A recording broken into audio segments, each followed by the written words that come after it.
संशोधनकर्ता मान्य गणेश बहादुर विश्वकर्मालाई मान्य सभापति गणेश पराजुलीले जवाब दिने क्रममा स्वीकार्नु भएको बाहेक आफ्नो संशोधन फिर्ता लिन चाहनुहुन्छ भने फिर्ता लिन समय दिन्छु। मान्य सदस्य गणेश बहादुर विश्वकर्माले आफ्नो संशोधन फिर्ता लिन नचाहनु भएकोले उक्त संशोधनहरूलाई निरार्थ प्रस्तुत गर्दछु। यो प्रस्तावको पक्षमा हुने मान्य सदस्यले हुन्छ भन्नुहोला, त्यसको विपक्षमा हुने मान्य सदस्यले हुन्न भन्नुहोला। यो प्रस्तावको पक्षमा हुने मान्य सदस्यले हुन्छ भन्नुहोस्, यो प्रस्तावको विपक्षमा हुने मान्य सदस्यले हुन्न भन्नुहोस्। हुन्न भन्ने पक्षका मान्य सदस्यहरूको बहुमत भएकोले मान्य गणेश बहादुर विश्वकर्माले पेश गर्नुभएको संशोधन बहुमतले अस्वीकृत भएको घोषणा गर्दछु।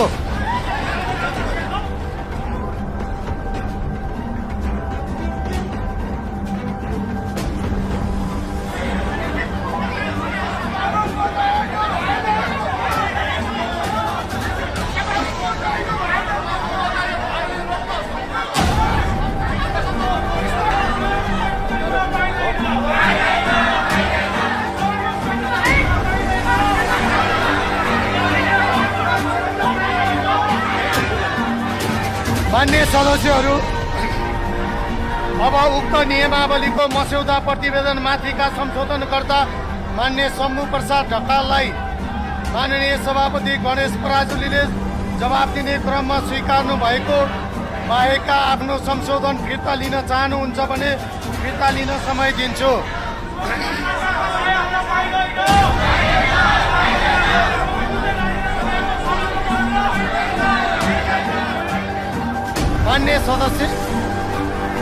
मान्य सदस्य शम्भु प्रसाद ढकालले आफ्नो संशोधन फिर्ता लिन नचाहनु भएकोले उक्त संशोधनहरूलाई निरार्थ प्रस्तुत गर्दछु। यो प्रस्तावको पक्षमा हुने मान्य सदस्यले हुन्छ भन्नुहोला र त्यसको विपक्षमा हुने मान्य सदस्यहरूले हुन्न भन्नुहोला। यो प्रस्तावको पक्षमा हुने मान्य सदस्यले हुन्छ भन्नुहोला, यो प्रस्तावको विपक्षमा हुने मान्य सदस्यहरूले हुन्न भन्नुहोला।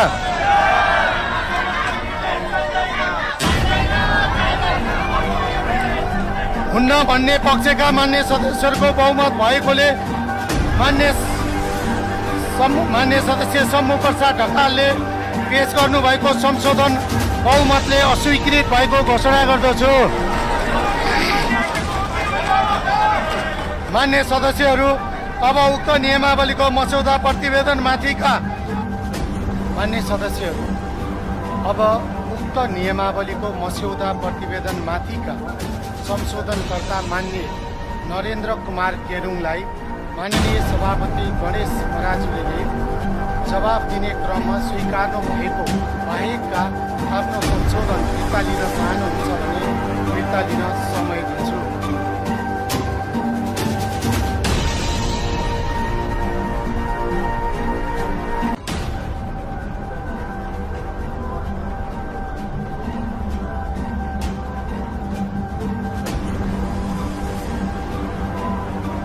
माइक दिनुहोस्।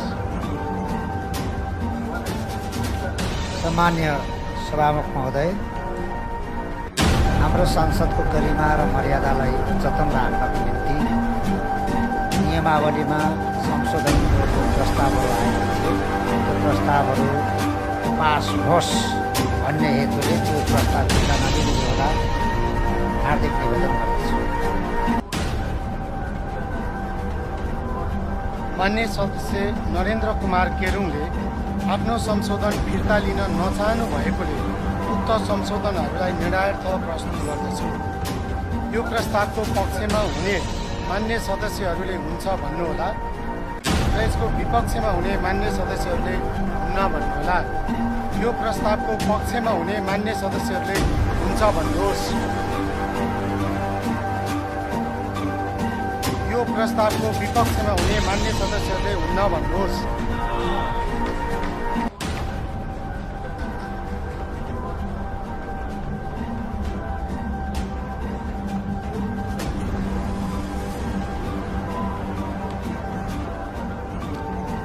विपक्षी बेन्चतर्फ सबैजसो मान्य सदस्यहरू उठ्नु भएको छ। के को लागि उठ्नु भयो?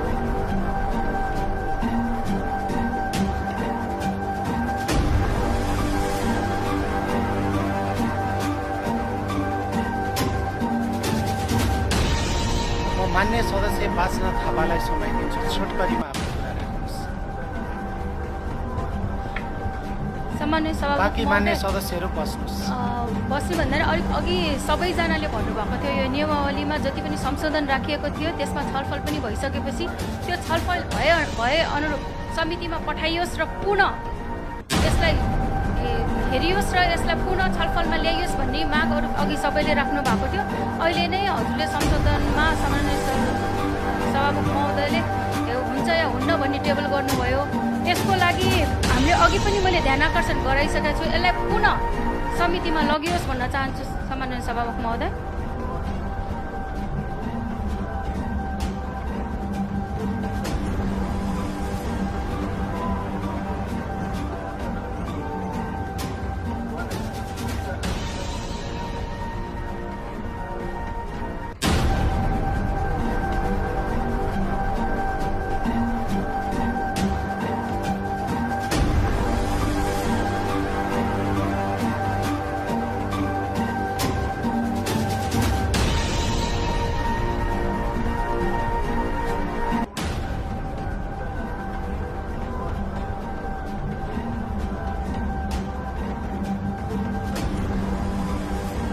मैले मान्य सदस्य बाँच्न थापालाई समय दिएँ। मान्य सदस्यले आफ्नो कुरा राख्नुभयो। बस्नुहोस्, कार्यसूची अगाडि बढाउँ।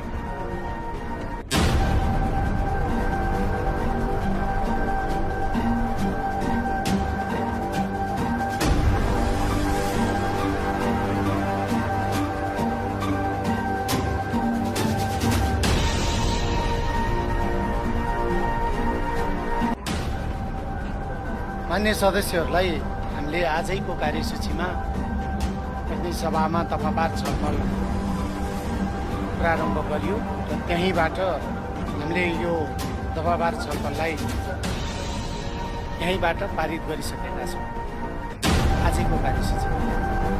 त्यसपछि संशोधनकर्ता मान्य सदस्यहरूको संशोधन लियो र मान्य सभामुखले स्वीकार गर्ने विषयहरू स्वीकार गरिसकेको कारणले यसलाई फेरि समितिमा लाने विषय छैन जस्तो लाग्छ। यहाँहरूको प्रस्ताव, यहाँहरूको विचार मैले सुने। अहिले पनि मान्य सदस्यहरू उठेको कारणले मैले बोल्न पनि समय दिएँ। त्यस कारणले कार्यसूची अगाडि बढाउनलाई सहयोग गर्नुहोस्।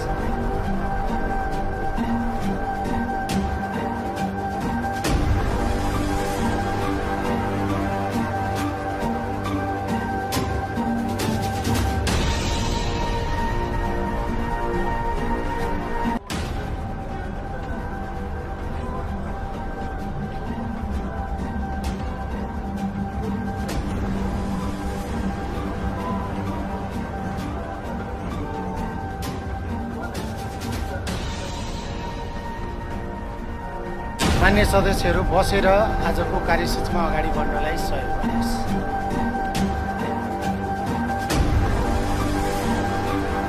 मैले सबै संशोधनकर्ता मान्य सदस्यहरूलाई र संशोधन नराख्नुभएका मान्य सदस्यहरूलाई पनि समय दिएर यहाँहरूले आफ्नो कुरा राखिसक्नु भएको छ। सबैलाई समय दिएको छु। यहाँहरूले मागे अनुसार समय दिएर हामीले छलफल पनि समाप्त गरिसकेका छौँ।